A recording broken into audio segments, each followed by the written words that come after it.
Hare Krishna everyone, we're continuing to read Bhagavad Gita as it is by His Divine Grace Srila A.C. Bhaktivedanta Swami Prabhupada, Chapter 2, Contents of the Gita Summarized, Text 13.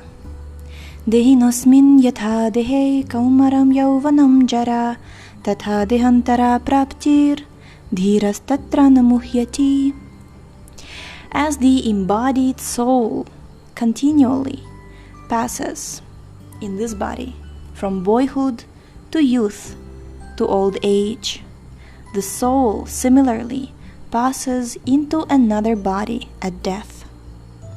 A sober person is not bewildered by such a change. Very important verse this is. So the soul is continuously passing.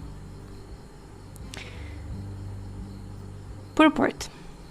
Since every living entity is an individual soul, each is changing his body every moment, manifesting sometimes as a child, sometimes as a youth, and sometimes as an old man. Yet, the same spirit soul is there and does not undergo any change. This individual soul finally changes the body at death and transmigrates to another body.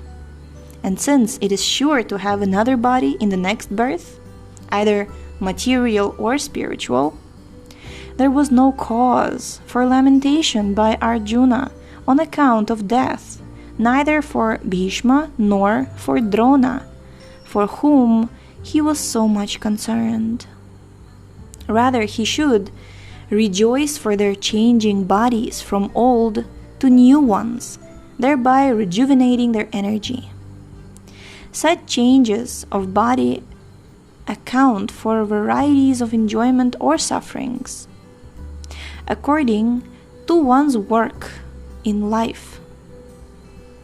So Bhishma and Drona, being noble souls, were surely going to have spiritual bodies in the next life, or at least life in heavenly bodies for superior enjoyment of material existence. So in either case, there was no cause of lamentation. Any man who has perfect knowledge of the constitution of the individual soul, the supersoul, and nature, both material and spiritual, is called a dhira, or a most sober man. Such a man is never deluded by the change of bodies. The Mayavadi theory of oneness of the spirit soul cannot be entertained on the ground that the spirit soul cannot be cut into pieces as a fragmental portion. Such cutting into different individual souls would make the supreme cleavable or changeable, against the principle of the supreme souls being unchangeable. As confirmed in the Gita, the fragmental portions of the supreme exist eternally, sanatan, and are called kshara. That is, they have a tendency to fall down into material nature. These fragmental portions are eternally so, and even after liberation the individual soul remains the same, fragmental.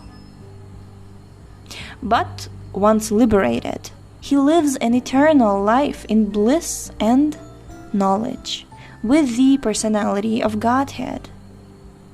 The theory of reflection can be applied to the supersoul, who is present in each and every individual body and is known as the Paramatma. He is different from the individual living entity. When the sky is reflected in water, the reflections represent both the sun and the moon, and the stars also. The stars can be compared to the living entities, and the sun or the moon to the Supreme Lord. the individual fragmental spirit souls, is represented by Arjuna, and the Supreme Soul is the personality of Godhead Shri Krishna. They are not on the same level as it will be apparent in the beginning of the 4th chapter.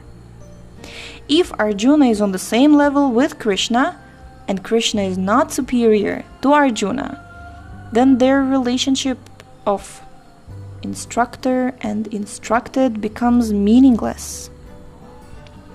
If both of them are deluded by the material, illusory energy, Maya, then there is no need of one being the instructor and the other the instructed. Such instruction would be useless because in the clutches of Maya, no one can be an authoritative instructor. Under the circumstances, it is admitted that Lord Krishna is the Supreme Lord, superior in position to the living entity, Arjuna, who is a forgetful soul, deluded by Maya.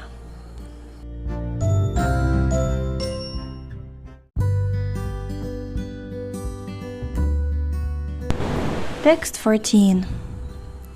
Matras parshastu kaunteya shitoshna sukha dukkadaha agama payino nityastam stitikshasva bhairata. O son of Kunti, the non-permanent appearance of happiness and distress, and their disappearance in due course, are like the appearance and disappearance of winter and summer seasons. They arise from sense perception, O sign of Bharat, and one must learn to tolerate it without being disturbed. Purport. In the proper discharge of duty, one has to learn to tolerate non-permanent appearances and disappearances of happiness and distress.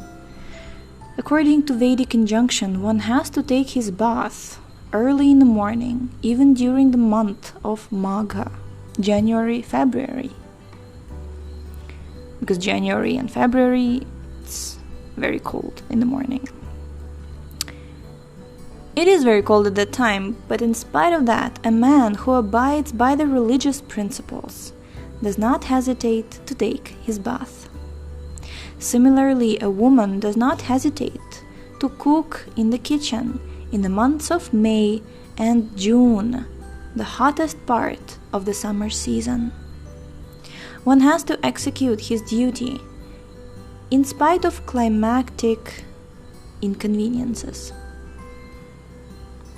Similarly, to fight is the religious principle of the Kshatriyas. And although one has to fight with some friend or relative, one should not deviate from his prescribed duty.